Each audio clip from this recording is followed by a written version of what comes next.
Bonsoir, merci d'être au rendez-vous.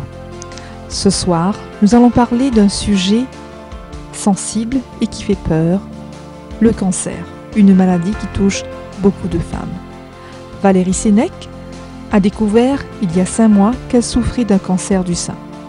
Pourtant, elle a le sourire, elle a la pêche et elle va nous expliquer pourquoi. Bonne soirée.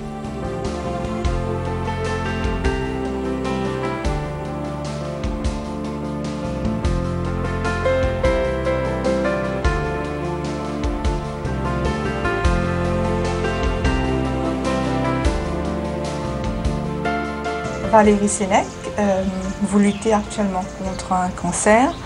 Qu'est-ce que ce mois d'octobre a de spécial pour vous? Le fait que ce soit le mois du cancer, tout ce qui a sensibilisation autour du cancer, c'est énorme pour moi parce que ça fait que 5 mois à peu près qu'on a découvert que j'ai ce cancer-là.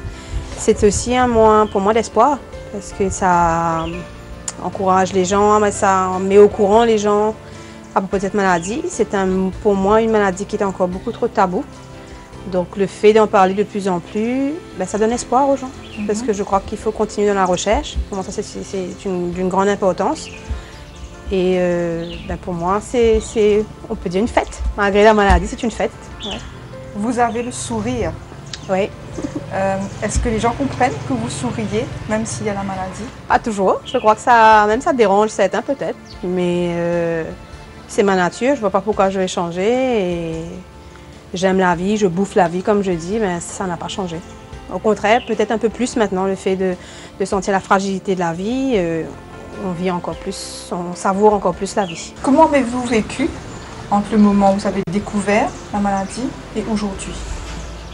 Il y a plusieurs étapes. C'est-à-dire au départ, c'était très dur d'accuser le coup, accepter. Mais ça s'est fait assez facilement après, je dois dire. Je suis assez étonnée de moi-même. Il n'y a pas eu de révolte. Autour de moi, il y a beaucoup de gens qui sont étonnés. On me dit « Pourquoi toi? Pourquoi toi ?» Je ne me suis pas posé cette question. Ça arrive à n'importe qui, ça m'est tombé dessus. Et j'ai mon zali, comme on dit.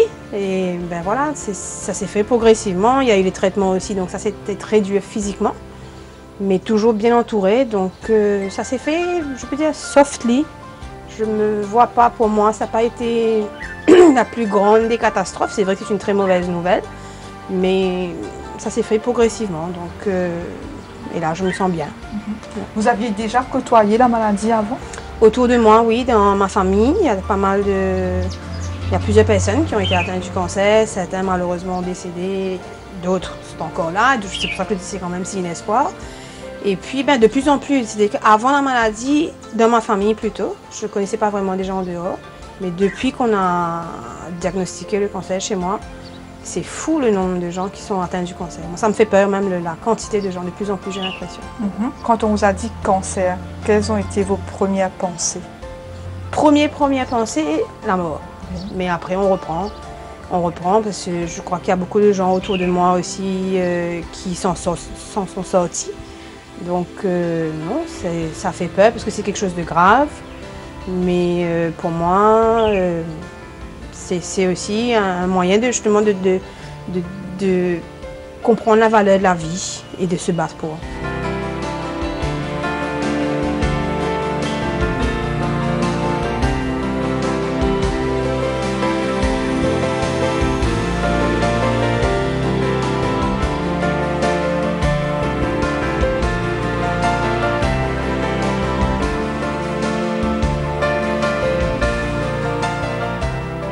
Eh bien, ici, j'ai mis quelques objets représentatifs, symboliques plutôt, de mon combat dans la maladie. Il n'y a pas d'ordre spécifique dans ce que je vais vous présenter. Le portable, il serait accompagné aussi d'un ordinateur. Ça a été mon moyen de communication pendant 5 mois. Beaucoup d'SMS, beaucoup de messages sur Facebook et tout, donc de soutien de ma part envers les autres, mais aussi beaucoup des autres, mes élèves envers moi. Tout ce qu'il y a eu comme message, c'est énorme en 5 mois. Donc ça a été mon moyen de communication avec les autres, avec ceux qui m'aiment et ceux que j'aime.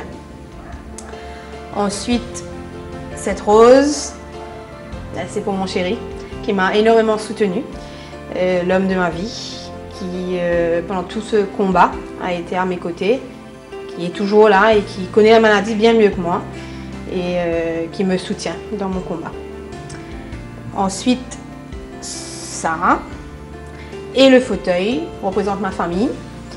Le fauteuil a été offert, construit, fabriqué par mon papa pour mon problème de dos. Et ça, c'est ma tante. Donc, ça représente toute ma famille qui me soutient dans ma maladie. Qu'avez-vous appris sur la maladie elle-même? Les notions scientifiques, qu'avez-vous appris sur le cancer pendant toute cette période? Je peux dire beaucoup de choses parce que pour moi, c'était quand même un monde inconnu, même que je côtoyais des gens malades. Mais c'est vrai, côté scientifique, j'ai appris beaucoup de choses. Bon, pareil, comme si je parlais de scientifique maintenant, mais c'est vrai aussi que j'ai pas voulu trop, comment dire, trop m'inquiéter.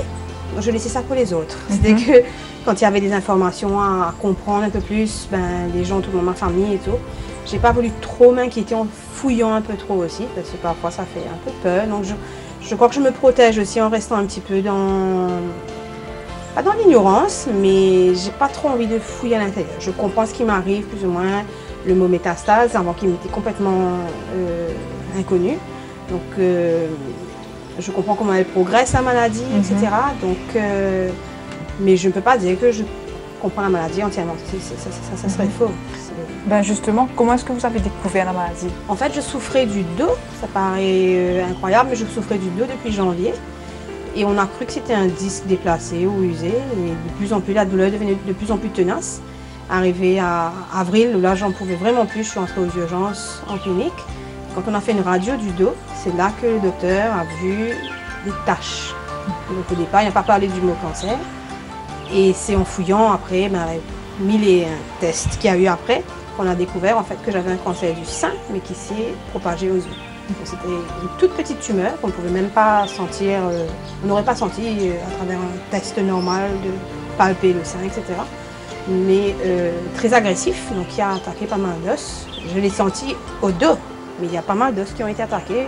Heureusement, je ne sens pas la douleur ailleurs, mais le dos a été très fragilisé. Et aujourd'hui, où est-ce que vous en êtes avec la maladie?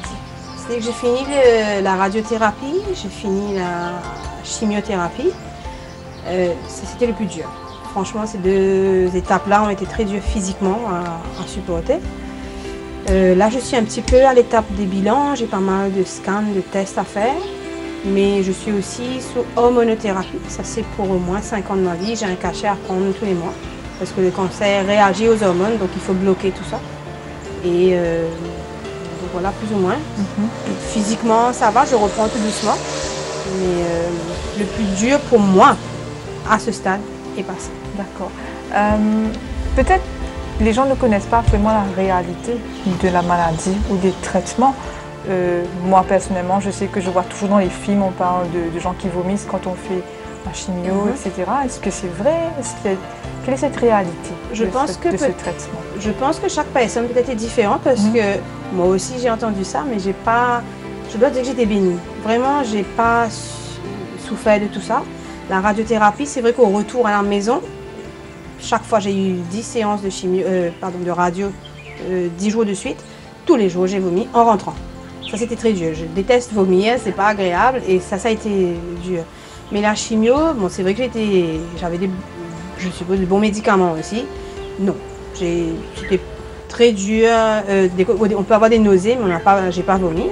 Et chaque chimio est un petit peu différent, les symptômes sont différents. Il y a une grande fatigue physique. Mais c'est vrai que j'ai entendu dire aussi qu'il y a d'autres qui sont beaucoup plus malades. Mais je crois que ça a à voir aussi avec le mental. Donc pour moi, étant très positive, étant bien entourée, j'ai pas souffert cette quantité. Vraiment, physiquement, c'était dur, oui, mais pas insurmontable. Ben justement, le mental, comment avez-vous tenu le coup? Comment tenez-vous le coup? De ma nature, je suis positive, donc je crois que ça a joué. Mais aussi, j'ai rencontré un jeune médecin et qui m'a appris à faire de la respiration. Je touche aussi beaucoup à la médecine alternative. Je crois beaucoup dedans. De plus en plus, je fouille, je lis. Et donc des exercices de respiration, d'acupression. Et puis de s'entourer de gens positifs aussi. Je crois que c'est important. Donc ça m'a aidé beaucoup, beaucoup. Ouais. Et y a-t-il des moments où vous en avez voulu à la vie, à ce corps qui est malade? Non, jamais. Jamais. C'est ça, je crois que c'est une grande bénédiction aussi. Jamais. J'ai pas eu cette révolte. Ça arrive à n'importe qui. C'est pas, on n'a pas choisi. Certains vous disent, le Créateur t'a donné ça, maintenant tu dois te battre et tout. Non, pour moi c'est arrivé et puis voilà. Donc non, ça je suis contente de ne pas avoir eu cette révolte, sinon ça aurait été plus dur à surmonter tout ça. Donc aujourd'hui, comment vivez-vous? Quelle est un peu la vie après le traitement? C'était que 5 mois quand même, j'ai été en congé maladie. Étant enseignante, je ne pouvais pas m'exposer. Après les chimios, il faut se protéger, le système immunitaire est faible. Donc je ne pouvais pas m'exposer à la foule d'élèves, j'aurais été à risque. Et j'ai fait le choix de prendre ce congé de 5 mois. Parce que je ne pouvais pas me permettre aussi de prendre 10 jours de congé par mois. Ce ne serait pas fait pour mes élèves. Donc j'ai repris le travail il y a 1 semaine. C'est extraordinaire de retrouver les élèves, de se sentir vraiment utile, vivante, active. Parce que 5 mois dans la maison, c'est pas évident. Et donc je reprends ma vie. Et puis c'est vrai que pendant ces 5 mois-là aussi, j'étais beaucoup accompagnée. Il y avait toujours quelqu'un à la maison avec moi pour m'aider dans les tâches ménagères, pour s'occuper de mon petit bonhomme, mon fils, parce que c'est pas, il y a des gestes qui me sont interdits. Mais là, je retrouve mon autonomie, c'est extraordinaire. Ça a été dur je remercie les gens qui m'ont soutenue, mais c'était dur de dépendre toujours des autres. Là, de revivre, d'être indépendante, c'est une sensation extraordinaire. On voit aussi que vos cheveux repoussent. Oui. Comment ça a été en fait le moment de décider de couper les cheveux? C'est-à-dire que, comme je vous ai dit, je côtoie les gens, j'ai côtoyé des gens malades, j'ai vu certains avec de beaux cheveux, de longs cheveux tomber par mèche. Pour moi, ça c'était dur. Donc j'ai fait le choix d'abord de couper court à la garçonne, pour mon fils aussi, parce que je crois que je me doutais que ça allait être dur pour lui. Mais pour moi aussi, j'ai toujours eu une longue chevelure, une belle chevelure. Et donc ça a été une première étape de couper court. Et puis je me suis dit, quand la chute des cheveux va arriver, on m'avait dit 3 semaines après la première chimio, à ce moment-là, je vais raser parce que j'ai pas envie d'avoir des... Je trouve qu'on fait plus malade avec des trous dans la tête comme ça. Et c'est arrivé la veille de la fête des mères. Donc j'ai célébré la fête des mères chauve. Je suis allée chez la coiffeuse et on a mis la boule à zéro. Et la première étape, je pensais que ça allait être plus dur, mais je crois que justement étant positive dans ma nature, ça n'a pas été si dur. Ça a été plus dur pour mon fils, je crois. Ouais.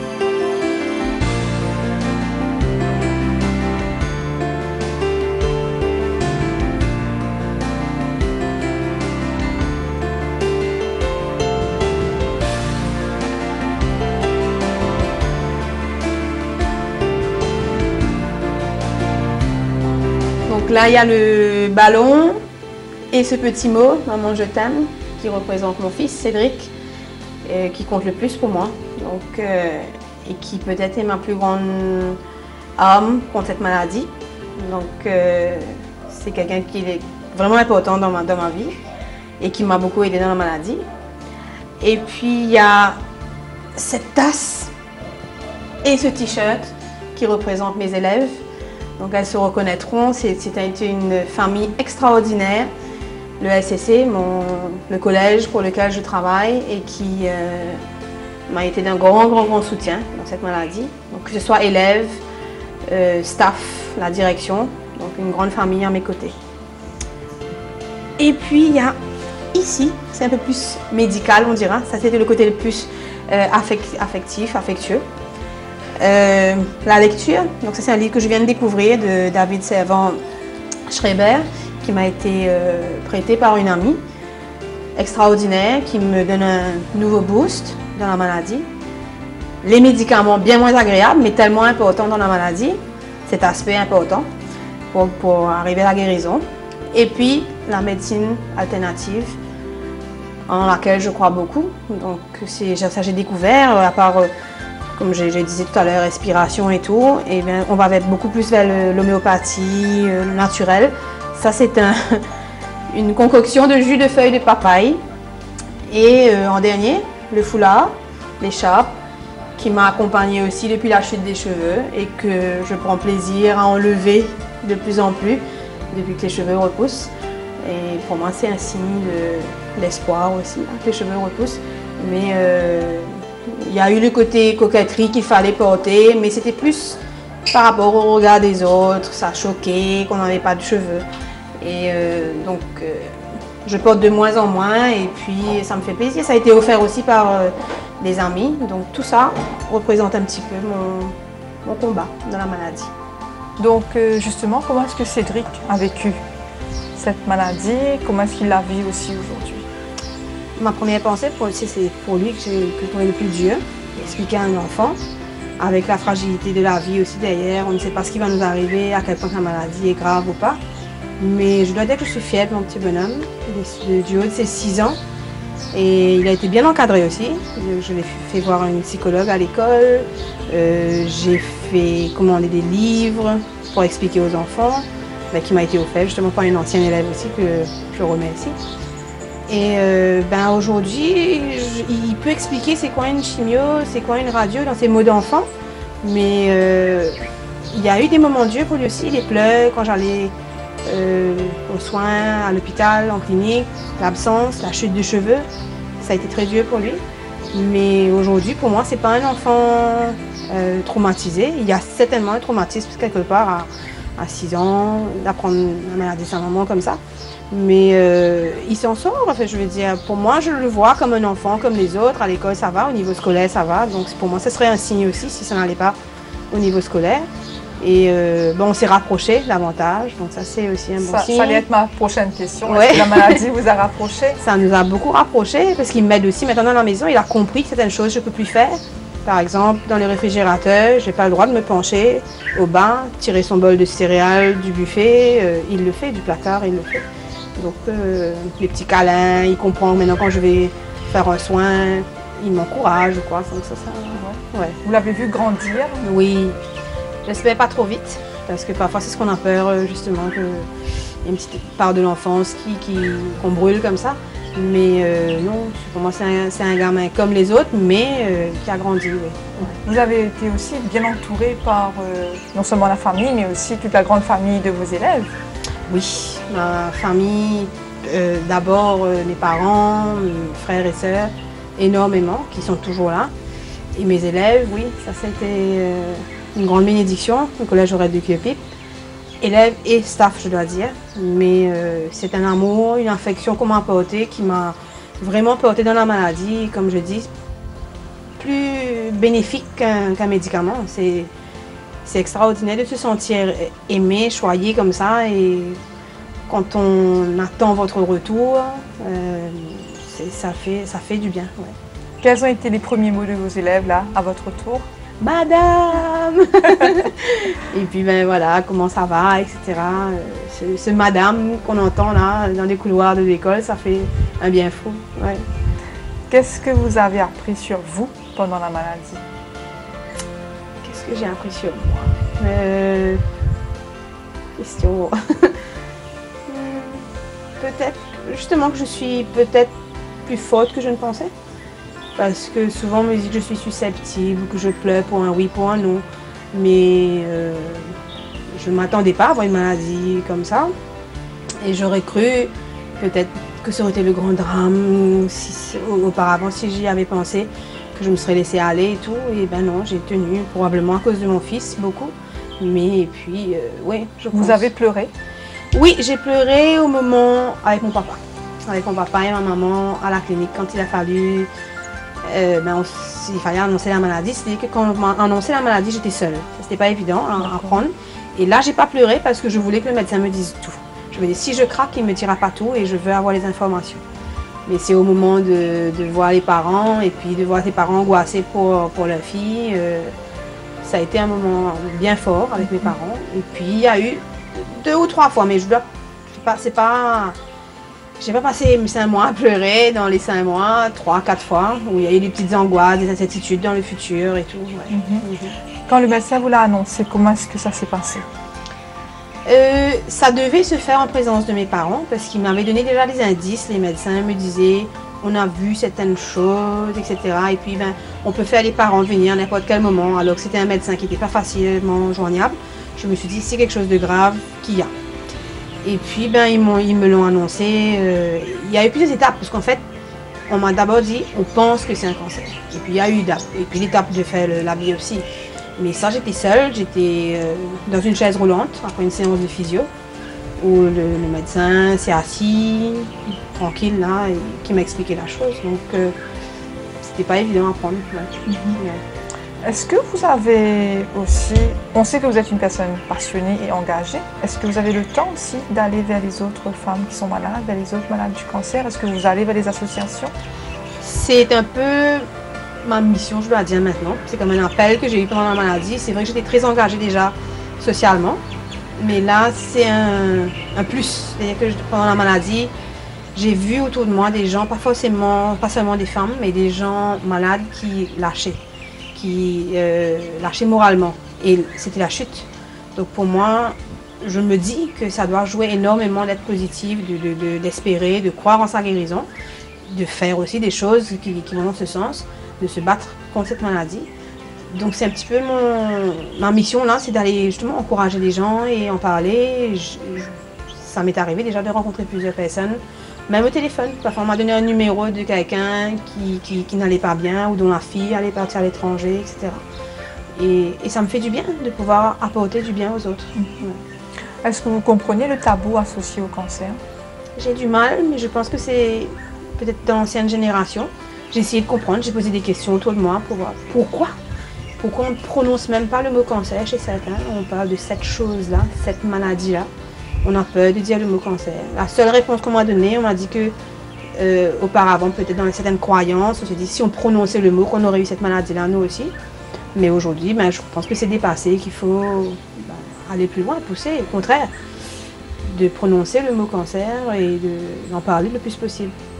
Que faudrait-il justement pour aider les malades à Maurice? Une sensibilisation, en parler le plus possible et je pense la décentralisation aussi, ça se fait de plus en plus. Je suis contente de voir certaines associations, ONG qui vont dans les villages ou ailleurs et qui font des campagnes de sensibilisation, de dépistage. Pour moi, ça serait une solution déjà. Ouais. Aujourd'hui, qui êtes-vous aujourd'hui? Toujours la même, Valérie Sénèque, mais je crois avec un regard nouveau sur la vie. Pour moi, ça c'est capital. Je pense que ce que j'ai découvert, c'est la fragilité de la vie, l'importance des gens que vous aimez, qui vous aiment autour de vous. Et c'est surtout ça, savourer, quelqu'une qui savoure un peu plus la vie et les gens. Pour moi, de plus en plus. J'ai aimé déjà rencontrer des gens, discuter et tout, mais là encore plus. J'essaye de m'entourer des gens positifs, ça c'est vraiment important, pas des gens négatifs. Et des gens qui vous aiment et que vous aimez. Bon, ça c'est important. Un message pour ce mois d'octobre et aussi pour ces femmes qui nous regardent aujourd'hui, femmes et familles qui nous regardent ce soir. Le message pour moi c'est surtout de casser le tabou autour du cancer, d'entourer les gens qui sont malades, d'en parler, d'écouter les gens qui sont malades. Ils ont des choses à dire, ils ont des angoisses à partager, ils ont aussi des espoirs. Moi c'est ce que j'espère, c'est que les gens malades vivent dans l'espoir, continuent à avoir leurs rêves et se battre pour ne pas baisser les bras. Et vous, votre espoir? Voir mon fils grandir, plus que ça même. Je crois que le plus important c'est ça, voir mon fils grandir et continuer mon petit chemin.